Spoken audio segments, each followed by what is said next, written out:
Hello. Hello. Здравейте хора. Can you say здравейте хора? Здравейте хора. Why? Is it hard? It's cute.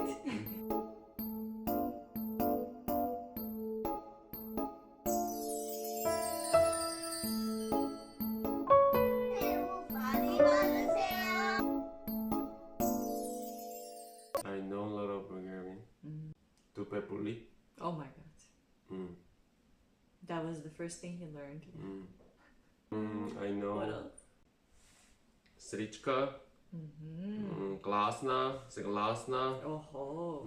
So I posted on Facebook asking you guys what kind of questions do you have for us. We will answer all your questions, don't worry. By the way, the questions too many. No, they're not. There are too many. I like questions. Give us more. There are too many. The first question is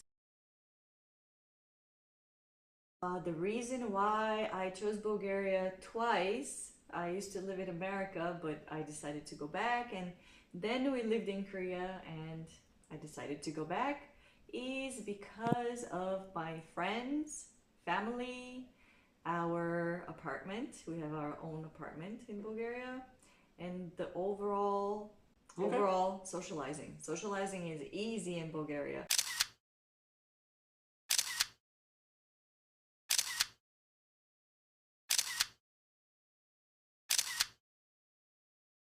You have a lot of time for it, and it's really easy to meet people. It's really easy to talk to people. It's really easy to make new friends or just talk to some random strangers everywhere. But the reason that I live in Bulgaria is because it's not Korea. First of all, I didn't want to live in Korea. I have lived in Australia like 2-3 months, and I have lived in America and Bulgaria so far. For now, the option is living in Bulgaria is better. The first reason is because of the social pressure in Korea.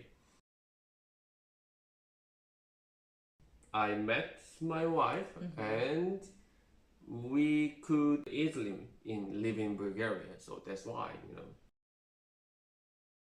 I happen to be Bulgarian, so yeah, Bulgaria, but he was okay to live in any other country except Korea. Not that Korea is terrible, it's just not suited for us, maybe. Korea is a good country to live. Everything is comfortable. Everything is fast. Everything is online. You can Organized. Yeah, it's organized. The healthcare system is great. Compared to Bulgaria, it's perfect. You can just document stuff really fast. There's no bureaucracy like in Bulgaria or in Europe in general. We have little bureaucracy. Yeah, it's nothing compared to Bulgaria. It's nothing. We still have. She doesn't see, but I see. I don't see it. Yeah. But I talked about the social pressure. If there is a mainstream of the culture, then it is really hard to be against it. So you are Korean, you must be like that. You are Korean. Why don't you follow the other people's culture, behavior, and thinking? So it is really hard to be different from other people. I really hate it. So yeah, I like to live abroad.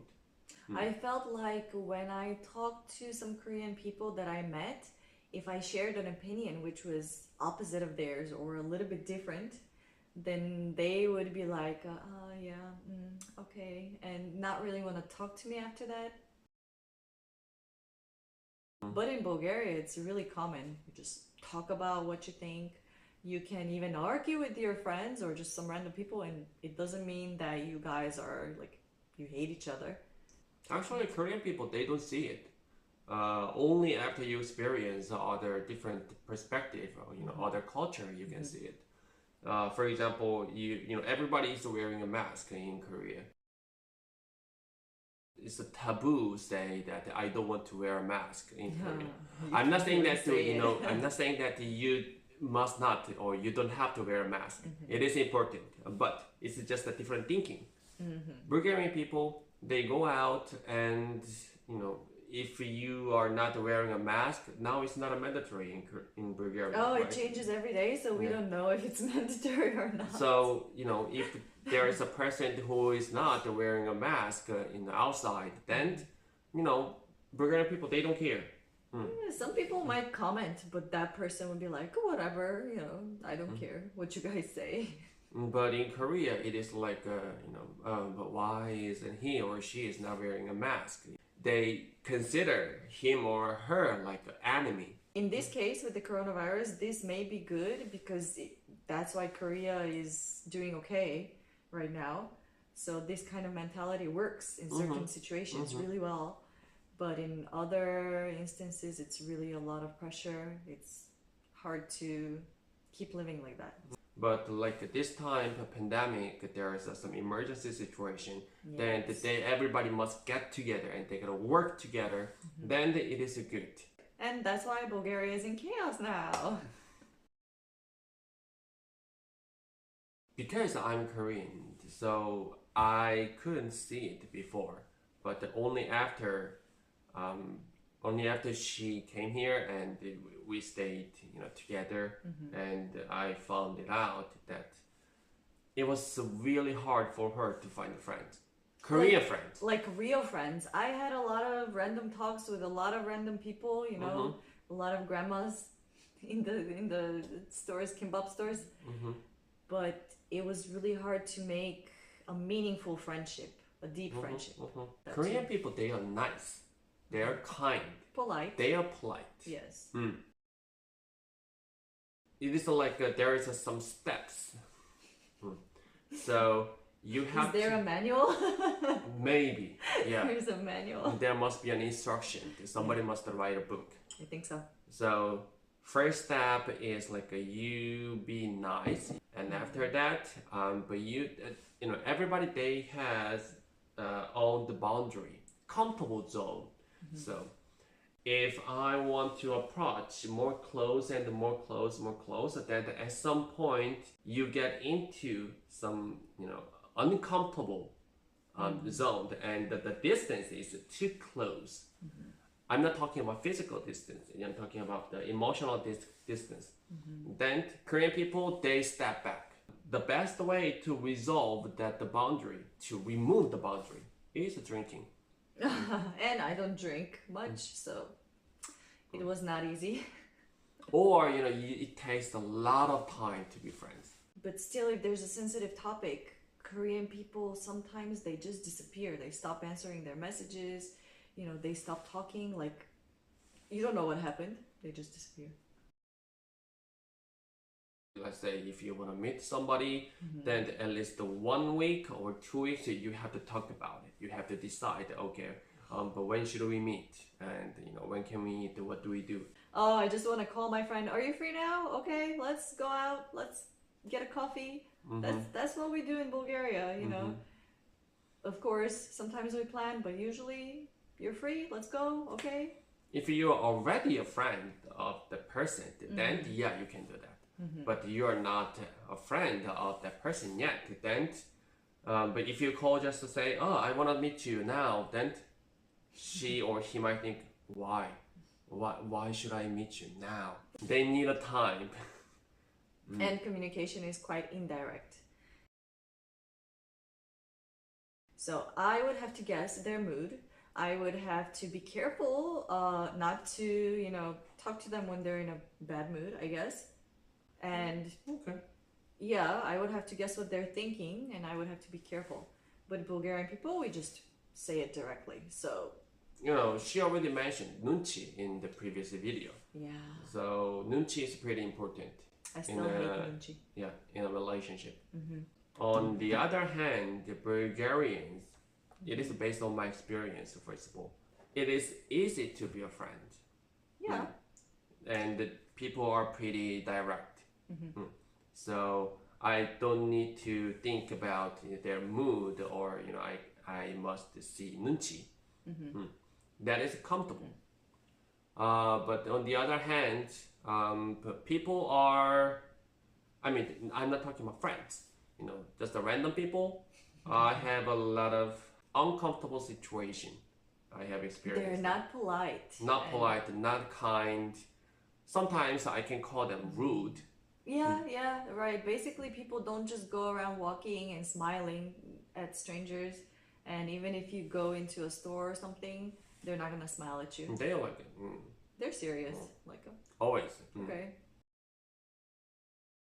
There's no any concept of customer support. I had an experience when I came back from the US where there's like good customer service and customer support. I went into a Bulgarian store and I was just looking at some shirt for 5 minutes, and the woman was like, "Are you gonna buy that? If not, you can go." But that's the Bulgarian way. Oh. Even though Bulgarian people seem rude at first and a little bit serious and maybe scary to foreigners, if you have a problem, usually they will help you. That Without is the same for Korea expecting- too. There was a movie I watched, Bulgarian movie. 3 guys, they just went hitchhiking around Bulgaria, and they just slept at random people's houses, and those people gave them food and just treated them like their kids and their brothers and sisters. But in Korea, maybe people will be like, "Why are you coming to my place?" And this is because of the safety issue. Because in Korea, but we saw almost every day that what the crime, what terrible things happened to people. So they think safety first. I see. They're a little bit scared. maybe. Stranger. How do I know that person? Well- Is he? Is she? A criminal or not? What is Jay's favorite thing about Bulgaria or in Bulgaria? That's a question by Gary and Sonny. Hi, Gary, Sonny. Nobody's nagging me. Except me. Except my wife. In Korea, everybody is trying to nagging me. My mom, my sister, my friends. Your sister doesn't nag you. She's nice. Because these days I'm nice to her. Keep being nice. Okay, what is your favorite thing in Korea? My favorite thing in Korea is the technology. I love technology. So I'm really interested in anything new that comes out. Yeah, technology. I agree. It's so cool. I will keep making videos about new and interesting stuff that I find in Korea. Okay. Nothing that much. Only the language barrier. It's not cultural thing, but always language barrier is a problem. So in the beginning, when we started living in Bulgaria, I didn't know anything about the neighborhood. I didn't know anything about the language. So I was like a 5-year-old kid. So I had to always ask her to do something. And when we go out, I had to follow her. That was annoying. That's how I felt when I first moved to Korea. I couldn't do anything by myself. So I remember I even cried one day because I felt like a baby. I couldn't even go outside by myself. But after that period passes, I think that's pretty much it, You learn the language, you learn how to function in the society. So there's nothing that's that difficult. For me, one thing I couldn't get used to was the spicy food. And another thing which is not really okay for me physically is all the LED lights, the white, really strong LED lights everywhere. Yeah, that gives me migraines, so I couldn't get used to that. And also the really strong air conditioning. So I am usually walking around with sunglasses in the house